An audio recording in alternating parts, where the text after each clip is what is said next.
Hi guys and welcome back. Now we're aware that we spend a lot of time talking about different programs, different streams, language levels and requirements, as well as a lot of names like express entry and acronyms such as PNP, LMIA, CLB, NOC.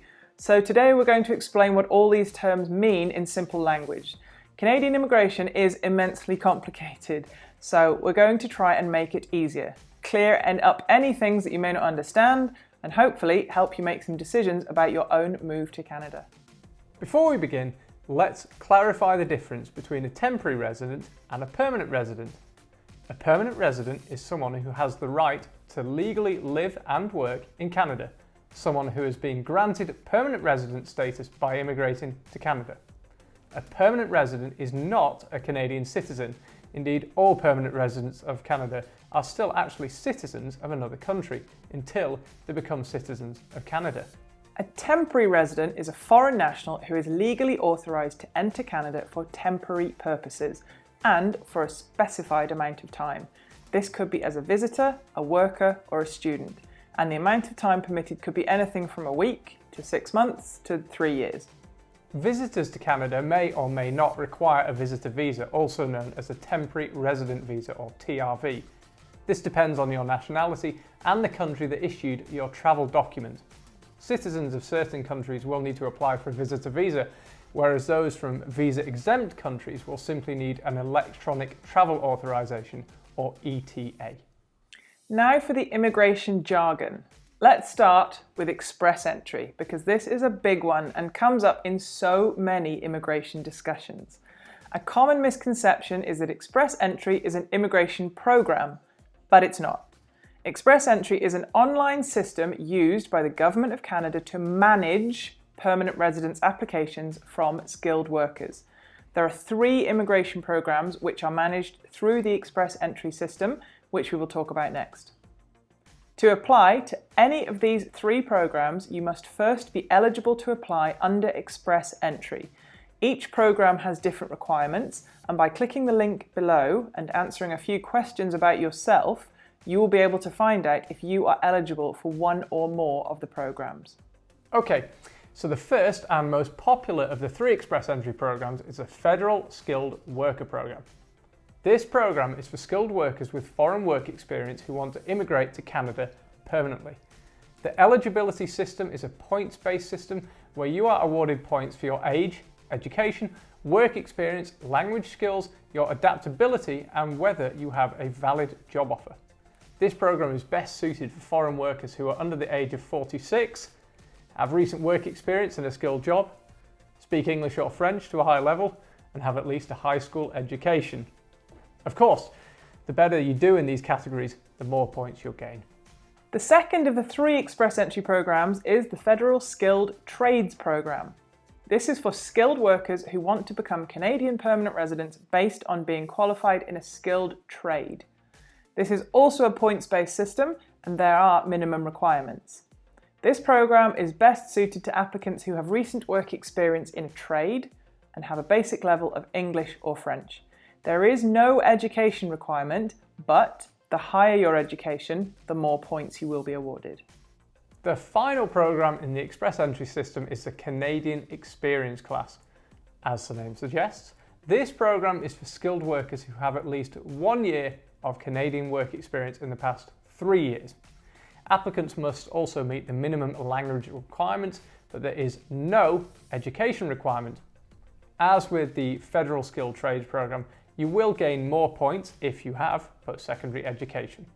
If you are applying through any of the programs in express entry, you will be awarded points based on factors such as your skills, experience and age, and your points total will be used to rank you against other candidates.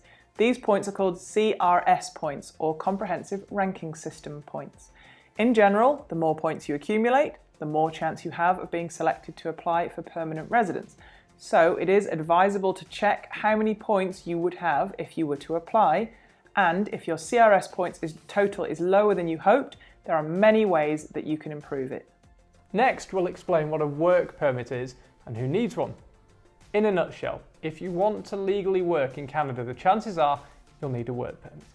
A work permit is not an immigration program or a visa, it's a temporary residence in Canada. But with a year of Canadian work experience, you may become eligible to apply for permanent residence through the Canadian Experience class. A very small number of occupations can work in Canada without a work permit, such as athletes, military, foreign government workers and students, but everyone else will need a permit. In most cases, to obtain a work permit, you will first need a job offer. This is called an employer-specific work permit.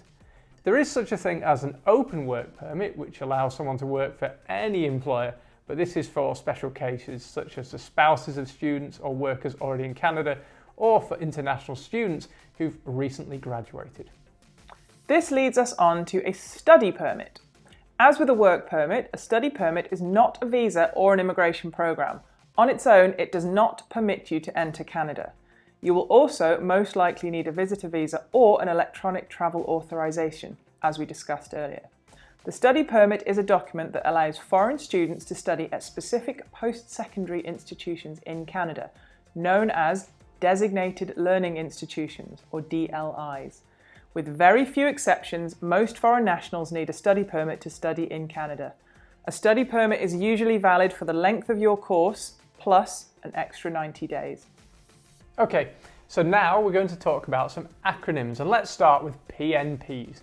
This stands for Provincial Nominee Programs. The Provincial Nominee Programs are a route to permanent residence for foreign workers who are interested in moving to a specific Canadian province or territory. Each province and territory has its own nomination program based on their labour shortages and economy. For example, they may target healthcare workers if that's what's lacking in the province, and some even have specific streams aimed at semi-skilled workers.